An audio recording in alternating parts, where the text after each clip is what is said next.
माहेरघर की भीतीचं ठिकाण. शिंदखेडा तालुक्यातील एका आश्रमशाळेत आदिवासी विद्यार्थिनीवर झालेल्या लैंगिक घटनेनं शिक्षण व्यवस्थेचा काळा चेहरा समोर आणला आहे. ज्ञानाचं मंदिर की भीतीचं ठिकाण. शिंदखेडा तालुक्यातील एका निवासी शाळेत घडलेल्या आदिवासी विद्यार्थिनीवरील विनयभंगाच्या घटनेनं शिक्षण व्यवस्थेचा काळा चेहरा समोर आणला आहे. तालुका प्रतिनिधी शोभा पाटील. शिक्षणासाठी सुरक्षित भविष्याच्या आशेनं पालक मुलींना निवासी शाळांमध्ये पाठवतात. मात्र याच ठिकाणी अत्याचार घडत असतील तर ही केवळ गुन्हेगारी घटना नसून संपूर्ण व्यवस्थेचा गंभीर प्रश्न आहे. या प्रकरणात वसतिगृह अधीक्षक आणि संस्था अध्यक्षाला अटक करण्यात आली आहे. मात्र अटक म्हणजे न्याय नव्हे, ही फक्त प्रक्रियेची सुरुवात आहे. सर्वात मोठा प्रश्न असा आहे की यंत्रणा नेमकी होती कुठे? निवासी शाळांची तपासणी, विद्यार्थ्यांची सुरक्षितता आणि तक्रार यंत्रणा प्रत्यक्षात कार्यरत आहे का, यावर आता गंभीर विचार होणं गरजेचं असून ही घटना केवळ एका विद्यार्थिनीवरचा अन्याय नसून संपूर्ण आदिवासी समाजाच्या विश्वासावरचा आघात आहे. दोषींना कठोर शिक्षा झाली पाहिजे आणि अशा घटना पुन्हा घडू नयेत यासाठी शासनानं ठोस उपाययोजना करणं अत्यावश्यक आहे.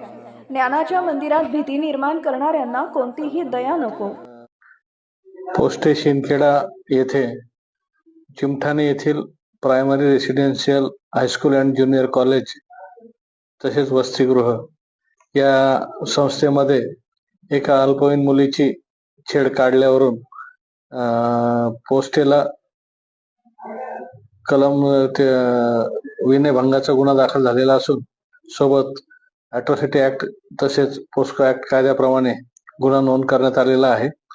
सदर घटनेमध्ये पोलीस स्टेशनला दाखल गुन्ह्यामध्ये चेअरमन आणि अधीक्षक यांच्या विरुद्ध गुन्हा दाखल करून त्यांना अटक करण्यात आली असून सदर गुन्ह्यात एकूण 4 आरोपी असून त्यापैकी 2 आरोपींना अटक करण्यात आलेली आहे.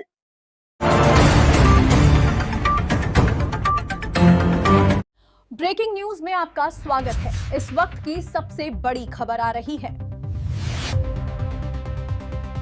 नागपूर जवळ अपघातात बुलडाणा येथील 2 तरुणांचा मृत्यू. बुलडाणा प्रतिनिधी सय्यद इरफान. नागपूरहून लोखंडी पाईप घेऊन येणाऱ्या आयशर वाहनाचा मूर्तिजापूर जवळ अपघातात बुलडाणा येथील 2 तरुणांचा मृत्यू.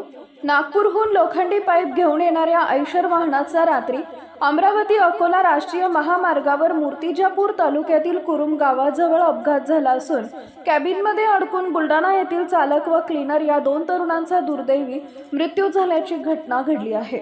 त्यामुळे शहरात शोककळा पसरली आहे. याबाबत प्राप्त माहिती अशी की बुलडाणा येथील जोहर नगर भागात राहणारे अनिसउद्दीन रफिउद्दीन काजी वयवर्ष 40 आणि रेहान नाजिम पठाण वयवर्ष 22 दोघंही राहणार नागपूर येथून आपल्या आयशर वाहनात लोखंडी पाईप घेऊन छत्रपती संभाजीनगर दिशेनं निघाले होते. त्या दरम्यान रात्री 12 ते 1 वाजेच्या दरम्यान कुरुम तालुका मूर्तिजापूर जिल्हा अकोला इथं त्यांच्या वाहनाचा अपघात झाला. आयशर वाहन रस्त्याच्या कडेला एका खड्ड्यात जाऊन धडकल्यानं वाहनातील पूर्ण लोखंडी पाईप केबिनवर धडकले आणि कॅबिनमधील दोन्हीही जण दबल्यानं त्यांचा जागीच मृत्यू झाला आहे. अपघात कसा घडला हे अद्यापपर्यंत समजू शकलं नाही. घटनेची माहिती मिळताच नातेवाईकांनी घटनास्थळाकडे धाव घेतली. आज शनिवारी दुपारी वाहनातील लोखंडी पाईप हटवण्याचं काम सुरू होते.